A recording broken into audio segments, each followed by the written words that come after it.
નમસ્કાર મિત્રો, આપ જોઈ રહ્યા છો પોલાદ ગુજરાત ન્યૂઝ। એસઓજી પોલીસની મોટી કાર્યવાહી। કાપોદ્રામાં નકલી લર્નિંગ લાયસન્સ કૌભાંડ ઝડપી 4 આરોપીઓની ધરપકડ કરી છે।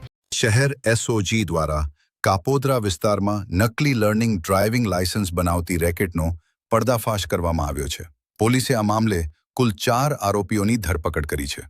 માહિતી મુજબ આરોપીઓ વોટ્સએપ ગ્રુપ દ્વારા અલગ અલગ મોબાઈલ નંબરો પરથી લોકોને સંપર્ક કરી પોતે આરટીઓ એજન્ટ હોવાનું કહી લર્નિંગ લાયસન્સ બનાવવાની લાલચ આપતા હતા।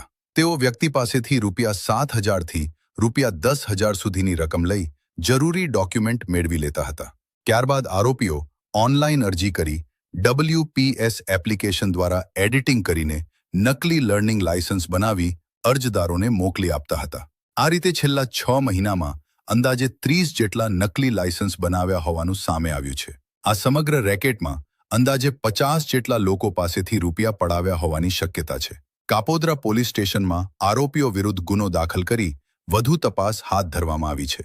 પકરાયેલા આરોપીઓમાં પ્રજેશ ઉર્ફે રજુ જશીલાલ માથિયા, ધમેન્દ્ર ઉર્ફે ધર્મેશ વિઠ્ઠલભાઈ શેખડિયા, પ્રફુલ્લ ઉર્ફે આરટીઓ વિપુલ પટેલ, રવજીભાઈ ગજેરા અને રવિ જેઠાભાઈ ગાંગડિયાને ઝડપી પાડી તેઓ પાસેથી 4 મોબાઈલ ફોન તથા અલગ અલગ 13 જેટલી વ્યક્તિઓના બનાવટી લર્નિંગ ડ્રાઇવિંગ લાયસન્સ મળી કુલ્લે ₹30,000નો મુદ્દામાલ કબજે કરવામાં આવેલ છે।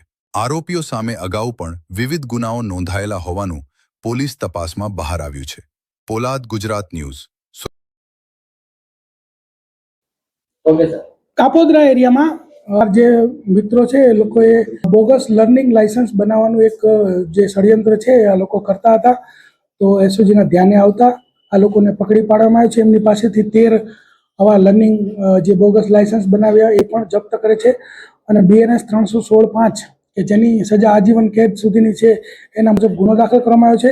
આ 4 વ્યક્તિઓમાં પ્રફુલ્લ પટેલ, રવિ ગાંગડિયા આ બંને આરટીઓ એજન્ટ છે એવી ઓળખ આપી વોટ્સએપથી લોકોના સંપર્કમાં આવતા હતા અને ત્યારબાદ લોકોને 7,000 થી 10,000 રૂપિયામાં લર્નિંગ લાયસન્સ અને લાયસન્સ બનાવી આપશે એવું કહી અને ધર્મેન્દ્ર શેખડિયા એમ પરિવહનમાં આ લોકોની એપ્લિકેશન કરતો અને ત્યારબાદ ઓટીપી જનરેટ થતો અને ઓટીપી જે તે વ્યક્તિ પાસેથી માંગતા હતા એટલે એ લોકોને એવું થાય કે ભાઈ આ સાચું લાયસન્સ આપે છે અને ત્યારબાદ જે પ્રજેશ માણિયા છે એ એડિટિંગ કરી અને લર્નિંગ લાયસન્સ બનાવી અને એ જે તે વ્યક્તિને આપી દેતો તો આ લર્નિંગ લાયસન્સની વેલિડિટી 6 મહિના હોય છે અને આ લોકો 6 મહિનાથી આ કામ કરતા હતા અને 6 મહિના બાદ અત્યારે આ પકડાઈ ગયા છે।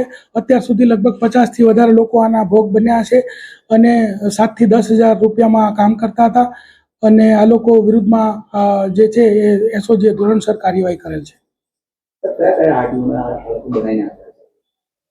અત્યારે તો જે આપણને 13 લાયસન્સ મળે છે સુરત આરટીઓના જે છે બનાવતા હતા અને બાકીની જે બીજા કેટલા ભોગ બનનાર છે અને કયા કયા આરટીઓને બનાવે છે એ તપાસ ચાલુ છે।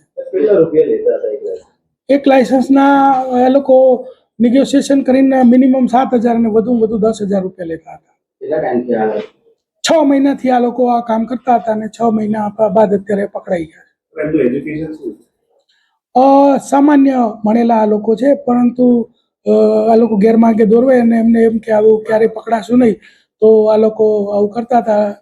મોટાભાગના 12 પાસ ને એવા સમથિંગ છે અને એમાં પ્રજેશ છે એના વિરુદ્ધમાં રોહિના પછી બીજા અલગ અલગ એમ કરીને 6 થી 7 ગુનાઓ દાખલ થયેલા છે અને બીજો જે આરોપી છે પ્રફુલ્લ એના વિરુદ્ધમાં પણ એક પ્રોહીનો ગુનો દાખલ થયેલ છે।